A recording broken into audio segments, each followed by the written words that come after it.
And we're live. Day 8 of my 30-day live video challenge. I had a different topic in mind for today's video that I was just thinking about, and then I changed my mind. I changed my mind because I just broke one of my own rules, and it got me thinking, and then it got me thinking that it was something I wanted to talk about. The rule that I broke of my own is not checking the news. About, I don't know, maybe 6 months ago now, I put myself on a low news diet. And it's one of those things that, going back to my my video a few days ago about just kind of like living in a filter bubble and losing a sense of what's normal, it's the kind of thing that like I've read a lot of other people, and I know some people, but mostly like people I know online or blogs that I've read who've done this also, who've just kind of like eliminated the news as part of their daily routine. But living here in Washington, being on a low news diet is like heresy.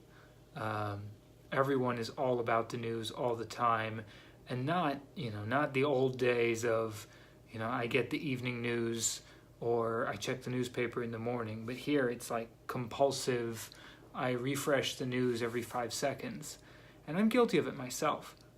Before doing my low news diet, on my browser, I press Control-T for a new tab. I type the letter N, and immediately it offers me the autocomplete of news.google.com, which was my primary news source, although I read some other ones. I type tab or just press enter, and immediately the homepage of Google News loads, and I'm already reading the news, and before I can even think, I've already scrolled through and scanned the headlines. And it doesn't matter if you click the stories or not, just the headlines are enough.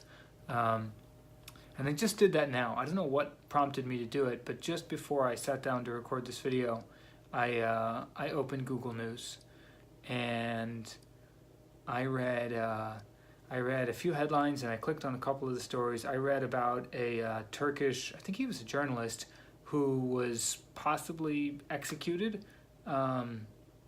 in the Saudi embassy in Istanbul, which is a terrifying story. I saw the destruction caused by the hurricane in the Florida Panhandle. I skimmed past a bunch of stories, depending on which news outlet wrote them, that either said Trump is the worst thing ever or Trump is the best thing ever. And similarly, Judge Kavanaugh is the worst thing ever, best thing ever, again, depending on which outlet wrote the story. And then the worst ones for me, which are the health ones, that are like, there's a new thing that resembles polio or smallpox that's killing children in 5 states. And anyway, I know it's old news that the news is all bad news. I'm certainly not the first person to figure that out. And as many times as I have figured it out, I still make the mistake of checking the news. But the point is, all of this stuff matters at some level. I care about the people who've died in these various disasters. But sitting there and refreshing this stuff every 5 minutes, it's just it's like giving yourself anxiety through an IV. I don't really need to know this stuff. It doesn't directly affect me. And if it does, I'll hear about it. If there's a hurricane barreling down on DC, or even a thunderstorm, I'm going to hear about it. I'm going to hear about it through friends or family or social media. I'm not talking about disconnecting your phone and turning off all connection to the outside world. I'm just saying that there's really no need to sit there and refresh the news every 5 minutes. Again, I can't really do anything about most of it. It doesn't directly affect me, and virtually all of it is designed, is systematically designed. I don't want to sound like a conspiracy theorist, but to provoke a strong emotional reaction. If you see a headline that just says this thing might have happened and it's not really a big deal, and you don't really care about it, no one's going to click on that. So every headline needs to be written in the most alarmist way possible. For me, as bad as it is online, TV news is 10 times worse. It's always, hidden danger, around the corner for elementary school kids on their way to school. Find out more tonight at 6, which is absolutely written in a way to give you like an immediate strong reaction of panic and of course a desire to find out what that thing is, so you have to watch at 6. And I just don't need that in my life. There's enough stuff that does directly affect me. I have enough dreams and goals and things that I do care about that my brain is already filled with, that I don't need to add to that like a level of anxiety and terror over things that really, again, just don't affect me.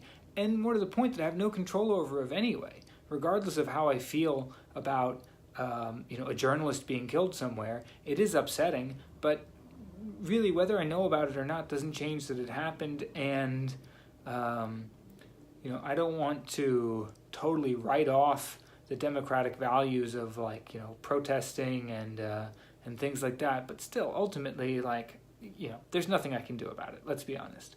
And if to the extent that there is something that you can do, like save that for the few issues that really matter and really directly affect you. So that's, for all those reasons, that's why I stopped checking the news.